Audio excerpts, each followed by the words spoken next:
more than a decade now, the federally administered tribal areas of northwest Pakistan, known as Fata, have been unstable and dangerous. Bordering Afghanistan, the mountainous, inhospitable lands are home to Pashtun tribals and at least 6 recognized militant groups. Reporting Fata is a perilous assignment for any journalist to accept. The region has been targeted by American drone strikes ever since 2004. And the drone war is one of the toughest stories to get at in the so-called war on terror. Reporting on the effects of drone strikes on the ground, on the people there, has led to a number of journalists in the Northwest getting killed. Fata, and especially Waziristan on its southern edges, is militarized, locked down.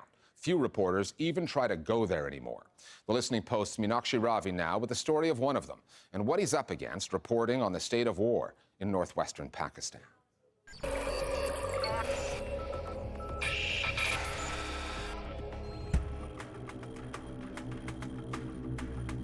North Waziristan, remote, difficult to navigate, the heart of the Pakistani Army's most recent campaign to root out militants, Operation Zarb-e-Azb, and the site of more than a decade of US drone attacks. This is where NOOR BEHRAM works. NOOR BEHRAM is a very unique journalist, local journalist from North Waziristan, who has shown tremendous courage in documenting a number of drone strikes. By taking photos of survivors and families of victims right after an attack takes place. Actually, most of the photos that you see in the international media belong to NOOR BEHRAM. NOOR BEHRAM was the first journalist who came to me saying, I have collected evidence of a huge number of civilians being killed. And that was a very unique perspective from a local journalist in Waziristan. When the drone attack started, I saw a big difference between what was being reported and the actual reality on the ground. The breaking news would just say 5 or 6 terrorists have been killed in a drone attack.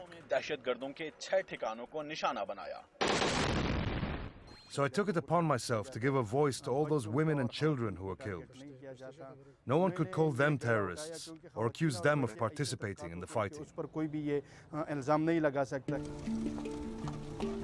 BEHRAM's very presence and ability to do journalistic work in the federally administered tribal region is a feat of survival and smarts.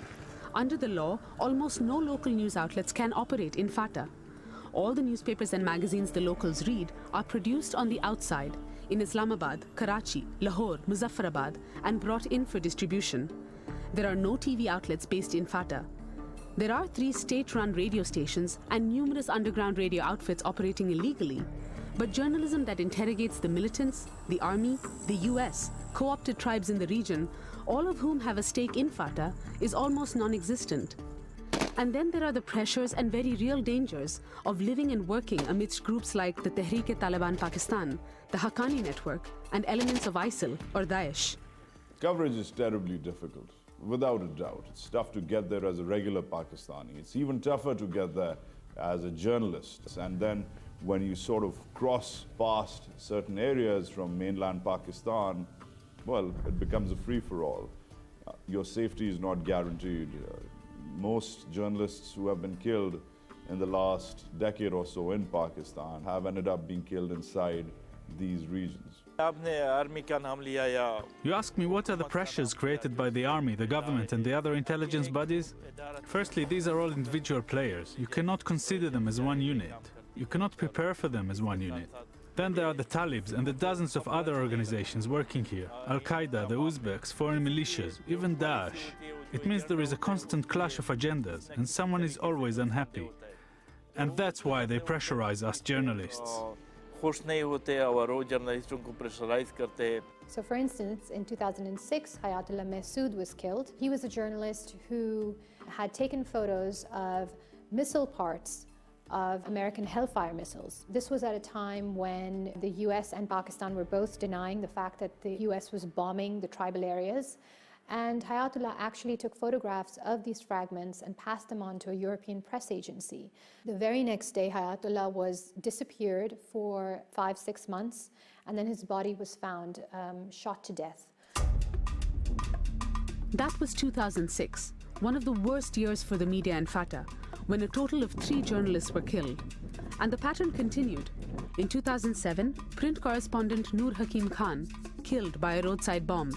In 2011, Nasrullah Khan Afridi of the Khyber News Agency, blown up in his car. And last year, the Taliban claimed responsibility for the murder of Muhammad Zaman Mahsood. For Noor BEHRAM and his colleagues, survival is job one. This is a tribal region. At night, there's no communication or phone system in place to relay news. Another thing, journalists have no access to information. Nobody listens to you, nobody talks to you. The Taliban and Al-Qaeda will simply call us up if they need us. But when we need a comment from them, there's no way of finding them. With all these problems that we face, we have to be very cautious, because if we get anything wrong, the impact could be significant for us and for our careers.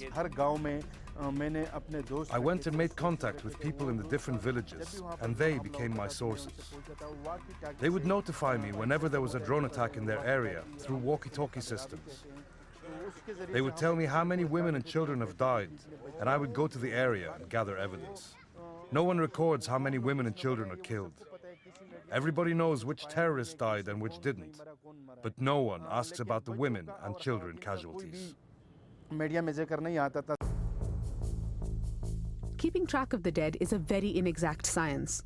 According to the UK-based Bureau of Investigative Journalism's drone project, since 2004, between 430 and 970 civilians have been killed in drone strikes in northwest Pakistan.